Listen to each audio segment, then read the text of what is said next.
सभी दर्शकों को प्रणाम। वंदे मातरम, जय महादेव। हिंदू धर्म का पवित्र श्रावण मास चल रहा है। इसके बारे में कावड़ जल क्यों लाते हैं, क्यों मानते हैं कि कावड़ में गंगा जल लाने से मनोकामना पूरी होगी, अधूरे काम पूरे होंगे, घर का विकास होगा, घर में धन संपन्नता आएगी, संतानहीन व्यक्ति संतान वाला हो जाएगा। इन सब बातों से पहले हमें गंगा माँ का स्वर्ग से अवतरित होने के बारे में विचार करना होगा। आज मैं डॉक्टर MP सिंह गंगा माँ के स्वर्ग से अवतरित होने के संबंध में संक्षिप्त और साधारण भाषा में बताऊंगा। गंगा माँ के बारे में ऋग्वेद, पुराण, वाल्मीकि रामायण, महाभारत आदि में उल्लेख मिलता है। प्राचीन समय की बात है कि चक्रवर्ती राजा सगर राज्य करते थे, जो अत्यधिक प्रतापी दानवीर प्रजापालक थे। उनके दो पत्नियां थी, एक का नाम था केसनी और दूसरी का नाम था सुमति। दोनों पत्नियों के कोई संतान नहीं थी।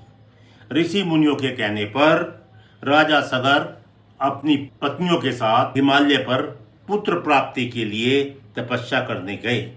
तपस्या के उपरांत भृगु ऋषि उनसे प्रसन्न होकर प्रकट हुए और उन्हें वर मांगने के लिए कहा। राजा सगर के मांगने के उपरांत भृगु ऋषि द्वारा दोनों पत्नियों से 60,000 एक पुत्र होने की बात कही।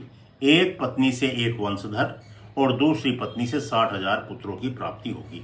असल में राजा सगर 60,000 पुत्री मांगना चाहते थे, परंतु वह मांग नहीं पाए और उन्होंने 60,000 पुत्र मांग लिए, क्योंकि वह यदि 60,000 पुत्रियों का कन्या का दान कर देते तो वह इंद्र की गद्दी पर बैठ सकते थे। घर वापस आने के बाद केसनी रानी से एक पुत्र असमंजस और दूसरी पत्नी से एक तुम्बा पैदा हुआ। तुम्बा एक प्रकार का फल होता है। राजा उसे फेंकना चाहते थे, परंतु तभी आकाशवाणी हुई कि यह तुम्बा नहीं, यह 60,000 पुत्र हैं। 60,000 मटकों में बीज डालकर उनका लालन पालन हुआ, पुत्र जवान हुए। एक दिन राजा सगर अपने पुत्रों के साथ बैठे हुए थे। तभी उन्होंने अपने पुत्रों को बताया कि वह 60,000 पुत्री मांगना चाहता था, परंतु सरस्वती वाणी पर आ गई और पुत्रियों की जगह उन्होंने 60,000 पुत्रों की मांग कर दी। मैं इंद्र की गद्दी पर बैठ सकता था यदि मैं 60,000 कन्याओं का कन्यादान कर देता। पुत्रों ने कहा कि हम अश्वमेध यज्ञ करेंगे। यदि हम 100 अश्वमेध यज्ञ कर देते हैं तो आप इंद्र की गद्दी पर बैठ जाएंगे। अश्वमेध की बात सुनकर राजा इंद्र को चिंता हुई। राजा इंद्र अश्व को पकड़कर कपिल मुनि के आश्रम में बांध आए। 60,000 पुत्रों द्वारा अश्व को ढूंढा गया। अश्व ने कहीं नहीं मिला। जब वह ढूंढते ढूंढते एक स्थान पर पहुंचे तो वहां पर भूमि में कुछ दरार पड़ी हुई थी। उस दरार को 60,000 पुत्रों द्वारा खोदा गया। खोदने के बाद नीचे पहुंचे, वहां पर अश्व बंधा हुआ था। कपिल मुनि पूजा कर रहे थे। उनके द्वारा कपिल मुनि को अपशब्द बोले गए, गाली गलौज की गई और चोर तक कहा गया। जब कपिल मुनि ने अपनी आंखें खोली तो आंखें खुलते ही 60,000 सगर के पुत्र नष्ट हो गए, राख के रूप में परिवर्तित हो गए। जब राजा सगर को बहुत दिन तक समाचार नहीं मिला तो उन्होंने अपने पौत्र, जो असमंजस के पुत्र थे, अंशुमान को अश्व व पुत्रों को ढूंढने के लिए भेजा। अंशुमान एक योग्य पुत्र था। वह ढूंढते ढूंढते कपिल मुनि के आश्रम में पहुंच गया। वहां पर उन्होंने कपिल मुनि की तपस्या की और अपने व्यवहार से कपिल मुनि को प्रसन्न किया। कपिल मुनि द्वारा उनके व्यवहार से खुश होकर उन्हें वर मांगने के लिए कहा। उन्होंने पहले वर में अश्व को मांगा और दूसरे वर में 60,000 अपने पूर्वजों की मुक्ति के मार्ग को कहा, जिस पर कपिल मुनि ने उनको अश्व दे दिया और 60,000 उनके पूर्वजों के लिए कहा कि आप जाकर के हिमालय पर तपस्या करें, तभी आपको इसकी प्राप्ति हो सकती है। इसके उपरांत अंशुमान बुजुर्ग हो चुके थे।